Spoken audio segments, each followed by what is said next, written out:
Hello students, welcome back to my channel. और आप सभी के सभी कैसे हैं? उम्मीद है आप सभी के सभी बढ़िया हैं। तो स्टूडेंट, आज के हम इस क्लास में प्रोबेबिलिटी एक्सरसाइज नंबर 3 को स्टार्ट करने जा रहे हैं। और इससे पहले मैंने अपने चैनल पे इस एक्सरसाइज के क्वेश्चन नंबर 1 से लेकर के 8 तक के वीडियो सॉल्यूशन अपलोड किए हुए हैं। इन सभी क्वेश्चंस का लिंक आपको डिस्क्रिप्शन बॉक्स में मिल जाएगा। तो आइए आज की कहानी को शुरू करते हैं और बात करते हैं क्वेश्चन नंबर 9 से क्या कहता है। देखो, तो क्वेश्चन नंबर 9 हमें क्या कहा हुआ है। कहता है कि a committee of the 2 persons is selected. भाई एक कमेटी है जिसमें 2 पर्सन को सेलेक्ट किया गया है और इसमें क्या दिया हुआ है, 2 मैन एंड 2 वुमेन है। भाई इस कमेटी के अंदर जो है ना, वो 2 मैन हैं, 2 मैन हैं और 2 वुमेन है। What is the probability that the committee will have no man. एक भी मैन नहीं होनी चाहिए। तो इसके अंदर जो है ना, हम सिलेक्शन वाला फार्मूला अप्लाई करेंगे, मतलब कि कॉम्बिनेशन का फार्मूला अप्लाई करोगे। तो कॉम्बिनेशन का फार्मूला क्या होता है, N C R is equal to N factorial upon N minus R factorial into R factorial. इस फार्मूले का मेरे भैया आप इस क्वेश्चन को सॉल्व करने में यूज़ करोगे। तो देखो क्या बोला है उसने, नो मैन, एक भी मैन नहीं होना चाहिए। तो P नो मैन। तो एक बात बताओ, और सेलेक्ट कितने लोगों को करना है, हमें कमेटी बनाना है 2 लोगों का। तो एक भी मैन नहीं होंगे तो दोनों के दोनों वुमेन होंगी। तो वुमेन में से वुमेन को सेलेक्ट करोगे ना, तो क्या आएगा यहाँ पे 2C2। ये बन गया आपका फेवरेबल केस। और टोटल पॉसिबल आउटकम्स 4C2। कोई परेशानी? आओ इसको सॉल्व करते हैं। तो 2 factorial upon 2 minus 1 factorial into 2 factorial divided by 4 factorial divided by 4 minus 2 factorial into 2 factorial. इसको जब सॉल्व करोगे तो ये 2 फैक्टोरियल रहेगा एज इट इज़। 2 में से 1 गया 1 factorial into 2 factorial as it is divided by 4 factorial को लिखो 4 into 3 into 2 divided by 2 factorial into 2 factorial. अब कुछ वैल्यू कैंसिल करो इसके अंदर। देखो इससे ये कैंसिल हो गया, ये 4 से ये 4 कैंसिल हो जाएगा। तो ऊपर से क्या बचा 1 और 3 2 जा 6। तो इसका आंसर 1/6 आ गया। अब इसके सेकंड पार्ट पे चलो। क्या बोला है, दोनों के दोनों मैन होने चाहिए। देखो इसका वुमेन निकालो चाहे मैन निकालो, दोनों का आंसर सेम आएगा। तो यहाँ पे P 2 मैन, भाई 2 मैन निकालोगे तो मैन में से मैन को सेलेक्ट करोगे, यानी कि 2C2 डिवाइडेड बाई 4C2। तो चेक करो जो हमने ये सॉल्व किया है वही वैल्यू तो आया है दोनों। तो दोनों का आंसर क्या आएगा, सेम आएगा। नोट करिए, चलेंगे अगले क्वेश्चन पे। स्टूडेंट इसके अंदर जो है ना, भाई मैंने ये सेकंड क्वेश्चन सॉल्व कर दिया, सॉरी थर्ड सॉल्व कर दिया। मैंने इसके अंदर जो है ना वो थर्ड क्वेश्चन सॉल्व कर दिया और ये सेकंड क्वेश्चन रह गया। तो इसको भी सॉल्व कर लेते हैं। आइए देखो, इसको भी सॉल्व करिए सेकंड पार्ट को। 1 मैन होना चाहिए, 1 मैन, P 1 मैन। तो मुझे एक बात बताओ, जब एक मैन होगा तो एक वुमेन होगी, क्योंकि हमें कमेटी जो बनाना है वो 2 लोगों का बनाना है। तो यहाँ से क्या आएगा 2C1 into 2C1 divided by 4C2। तो 2C1 को सॉल्व करोगे तो 2 फैक्टोरियल अपॉन में 2 minus 1 factorial into 1 factorial into 2 factorial upon में 2 factorial into 2 minus 1 factorial minus 1 factorial into 1 factorial divided by 4 factorial. और 4 फैक्टोरियल का मतलब 4C2 को मैं वापस से लिख रहा हूँ 4 into 3 into 2 factorial divided by 2 factorial into 2 factorial. भाई मैंने क्या किया, ये 4C2 था तो मैंने डायरेक्ट ये वैल्यू यहाँ लिख दिया। अब इसको सिंप्लीफाई करो तो 2 फैक्टोरियल को लिखो 2 इंटू 1 अपॉन में 1 फैक्टोरियल को 1 इंटू 1 इंटू 2 अपॉन में 1 इंटू 1 डिवाइडेड बाई अब देखो इससे ये कैंसिल हो जाएगा, है ना, और ये 2 फैक्टोरियल है तो 2 इंटू 1 होगा, तो ये भी कैंसिल हो जाएगा किस पे, 2 पे। तो 2 3 जा कितना आ गया 6, तो 2 इंटू 3, तो यहाँ से आ गया 2 इंटू 2/6, इससे कैंसिल, आंसर कितना आया 2/3। नोट कर लीजिए, फिर चलेंगे अगले क्वेश्चन पे। आइए जी अगले पे चलते हैं। 10th क्वेश्चन बोला हुआ है when 2 balls are drawn simultaneously from a bag containing 5 white ball and 7 black ball. भाई 5 जो है ना वो वाइट बॉल है और 7 जो है वो ब्लैक बॉल है। और क्या कहता है, बोथ बॉल्स आर वाइट, मतलब कि P both balls are white, दोनों वाइट निकालना है। तो देखो वाइट बॉल है कितना 5, तो 5C2 अपॉन में टोटल बॉल है कितना 7 और 5 12C2, है ना भाई, दो ही बॉल तो निकालना है, तो फॉर्मूला अप्लाई करो, 5 factorial upon 5 minus 2 factorial, 5 minus 2 factorial into 2 factorial divided by 12 factorial upon में 12 माइनस 2 फैक्टोरियल और ये 2 फैक्टोरियल इज इक्वल टू, यहाँ से आ जाएगा 5 फैक्टोरियल अपॉन 5 में से 2 माइनस करोगे तो 3 और ये 2 फैक्टोरियल डिवाइडेड बाई 12 फैक्टोरियल को लिखो as it is divided by 10 into 2 factorial. Further इसको सॉल्व करो, क्या आएगा, इसको सॉल्व करोगे, 1 मिनट रुको, इसको सॉल्व करोगे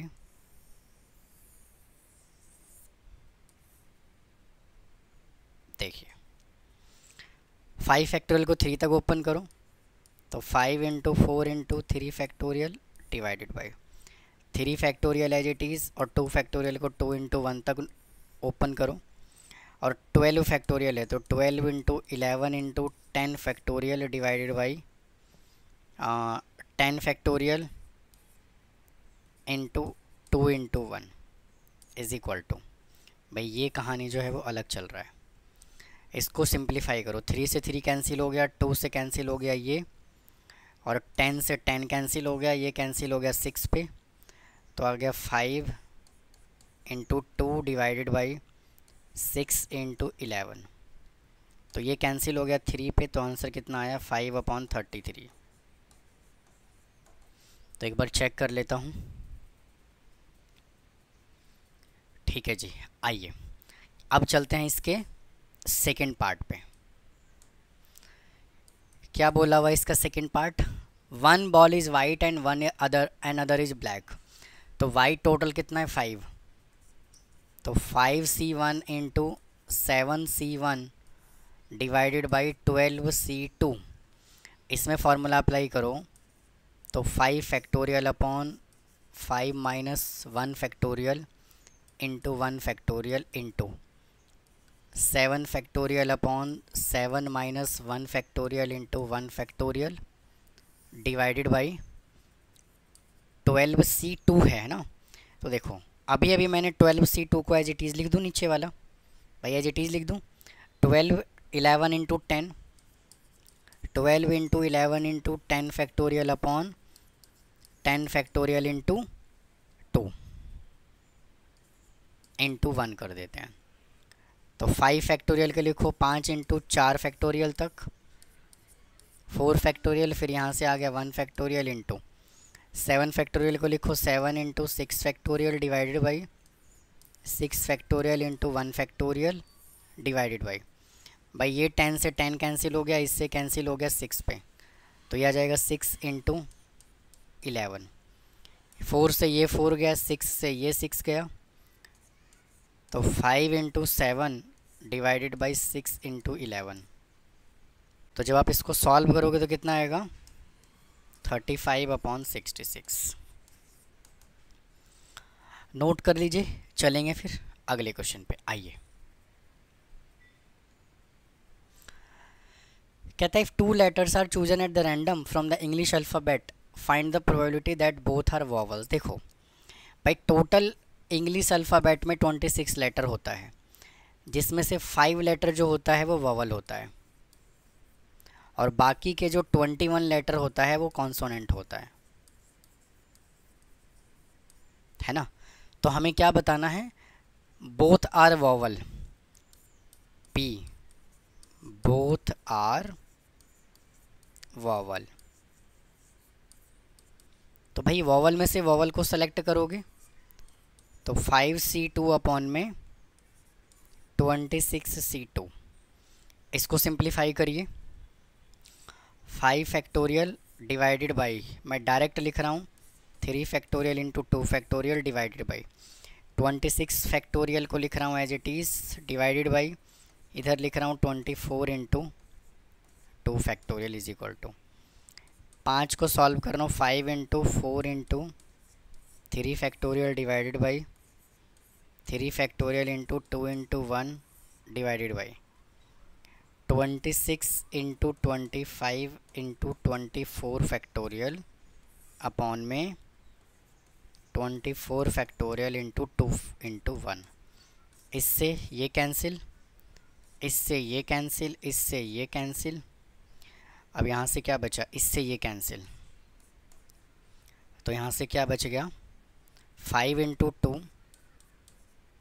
अपॉन 13 इंटू 25। तो इसको कैंसिल करोगे 5 पे तो आंसर आ गया 2/65। नोट कर लीजिए, चलेंगे फिर नेक्स्ट क्वेश्चन पे, आ जाइए। कहता है 6 person sit in a row, what is the probability that A and B are sitting on adjacent seat. भाई देखो भाई 6 लोग हैं, 1 2 3 4 5 6। अब ये कह रहा है ना कि ए और बी, यानी कि जो 2 लोग हैं ए और बी, वो बिल्कुल एक ही साथ बैठेंगे, अलग अलग जगह नहीं बैठेंगे, वो एक ही साथ बैठेंगे वो दोनों। तो मान लेते हैं कि पहले केस में अगर ए और बी यहाँ बैठ गया, भाई फर्स्ट केस में मान लेते हैं कि अगर ए यहाँ बैठ गया तो बी यहाँ बैठ गया, ये आपस में चलेंगे। अगर मान लो अगर बी यहाँ बैठ रहा है, मान लो ऐसे, अगर ए यहाँ बैठेगा तो बी यहाँ बैठेगा, इस तरह से। अगर मान लो यहाँ पर कह रहा है कि मैं ए यहाँ मान लो अगर यहाँ पे कह रहा है कि अगर मैं ए यहाँ बैठूँगा तो बी यहाँ बैठूँगा, मतलब कि 2 प्लेस बिल्कुल फिक्स हैं, चाहे वो ये दोनों प्लेस फिक्स हों, है ना, चाहे वो ये दोनों प्लेस फिक्स हों, फिक्स हैं, ये दोनों बिल्कुल फिक्स हैं। समझ में बात आई? आओ अब देखो क्या कहता है। अब एक केस और बनाते हैं, 1 2 3 4 5 6। भाई जब ए और बी, ए पहले बैठेगा बी बाद में बैठेगा, तो ऐसा भी तो हो सकता है ना, कहेगा भाई बी मैं पहले बैठूंगा, ए तू बाद में बैठ, कोई दिक्कत थोड़ी है मुझे, बैठेंगे एक ही साथ। तो 2 केस तो ये बन गया, यानी 2 फैक्टोरियल तो ये हो गया। अब टोटल पॉसिबल आउटकम्स कितना बना, चेक करो, बहुत ध्यान से चेक करो। ये तो फिक्स हैं, 1 2 3 4 5 ऐसे चलेगा ये, है ना, ये चलेगा ऐसे। तो यहाँ पे 5 फैक्टोरियल और आ जाएगा डिवाइडेड बाई, और टोटल सीट हैं कितने, नंबर ऑफ फेवरेबल केस है कितना 6, तो यहाँ से आ जाएगा आपका 6 फैक्टोरियल। इसको सॉल्व करो, 2 into 1 into 5 factorial divided by 6 into 5 factorial, तो इससे कैंसिल, इससे कैंसिल, आंसर आ गया 1/3। आइए अगले क्वेश्चन पे चलते हैं। देखो, a die has 2 faces with a number of 1। भाई एक डाइस है, उसने क्या बोला हुआ है कि जो 2 फेस पे है ना वो 1 लिखा हुआ है, 2 फेसेस विद नंबर 1, तो 1 और 1। फिर कहता है 1 फेस विद नंबर 3, तो एक फेस पे 3 लिखा हुआ है, एंड 3 फेसेस विद नंबर 2, तो 2 2 और 2। कोई दिक्कत है तो बताओ, सैम्पल स्पेस बन गया। अब हमें क्या निकालना है, P2 कहता है P2 बताओ, तो 2 कितने नंबर पे 1 2 3, तो 3/6 इज इक्वल टू कितना आ गया 1/2। सेकेंड क्वेश्चन में बोला हुआ है 1 और 3, P1 और 3, तो 1 2 3, तो वापस से 3/6 इज इक्वल टू 1/2। फिर थर्ड पार्ट में क्या बोल रखा है भैया उसने, नोट 3, जब 3 नहीं होगा तो या तो 1 होगा या तो 2 होगा, तो P नोट 3 तो कितना आ जाएगा 5/6। नोट कर लीजिए। आइए अगले क्वेश्चन पे चलते हैं। 2 disc are thrown, sorry dice है भैया, माफ़ करना, 2 डाइस है जिसको थ्रो किया गया है। What are the probability odd in favour of getting sum 5। भाई पहले पार्ट में बोला हुआ है 2 डाइस को थ्रो किया गया है, तो देखो 2 डाइस को जब थ्रो करोगे ना तो टोटल सैंपल स्पेस बनेगा 36। कितना बनेगा 36। तो मैं बना दूं क्या, बना देता हूँ 1 1। तो देखिए मैंने क्या किया, टोटल 36 सैंपल स्पेस लिख दिया। अब क्या बोला है क्वेश्चन पे आइए, what are the odds in a favour of getting the sum of 5। Odds in favour sum of 5। देखो एक बात बताओ, सम जो है वो 5 किस किस का होगा, चेक करो बहुत ध्यान से। 5 जो सम होगा एक तो क्या होगा 1 4 का होगा, तो यहाँ पे आ जाएगा 1 4। फिर किसका होगा, फिर आपका होगा 2 2 का, नहीं 2 2 का नहीं, 5 सम चाहिए ना 2 3 का, एक होगा आपका 2 3 का। फिर जब आप और इधर चलोगे तो एक होगा 3 2 का, और फिर जब आप और आगे चलोगे तो यहाँ से होगा 4 1 का। समझ में बात आई। अब उसने क्या बोला है, odds in a favour of sum 5। तो देखो फेवर जो होना चाहिए वो सम 5 होना चाहिए, तो फेवर कितना है 5, तो 1 2 3 4 तो ये आ गया है ना। और तो नॉन फेवर वाले कितने होंगे, 36 में से 4 को माइनस करोगे तो 32 आएगा, तो 32, तो इसका रेशो निकालोगे तो क्या आएगा 1:8। यही क्या है आपका आंसर। अब चलते हैं इसके सेकंड पोर्शन पे। क्या बोला है, what are a probability odd against getting the sum. अब ऑड अगेंस्ट बोल दिया उसने, ऑड अगेंस्ट, अब वो अगेंस्ट की बात कर रहा है। Odd against the getting the sum 6, तो सम 6 किस किस का होगा चेक करो। अगेंस्ट मैं लिख देता हूँ सम 6, तो 6 सम किस किस का होगा चेक करो भाई। 6 जो सम होगा वो एक तो होगा 1 5 का, तो लो जी 1 5, और किसका होगा 6 सम 2 4 का, और किसका सम 6 होगा 3 3 का, और 6 किसका सम होगा 4 2 का, और किसका सम होगा 6 5 1 का। ठीक है भैया। अब देखो 1 2 3 4 5, तो इसने क्या बोला है, ऑड अगेंस्ट बोला है। अब तो सम तो 6 ये है, लेकिन अगेंस्ट वाले कितने नंबर होंगे, जिसका सम 6 नहीं होगा तो 31 होगा, और ऑड किसका होगा, मतलब कि सम 6 किसका होगा 1 2 3 4 5 का होगा। तो यही उसने पूछा हुआ है। तो इस तरह से आप लॉजिक लगाओगे तो समझ में आ जाएगा। ऑड्स इन फेवर, अगर फेवर बोला है तो फेवर वाला ऊपर रहेगा, अगर अगेंस्ट बोला है तो फिर अगेंस्ट इधर आ जाएगा। इस तरीके से काम करना है, तो आप इसको नोट कर लीजिए। और स्टूडेंट इस वीडियो में इतना ही रखते हैं, बाकी के जो बचे हुए क्वेश्चंस हैं इसको अगले पार्ट में सॉल्व करता हूँ। तो मिलता हूँ नेक्स्ट पार्ट में। थैंक यू, धन्यवाद।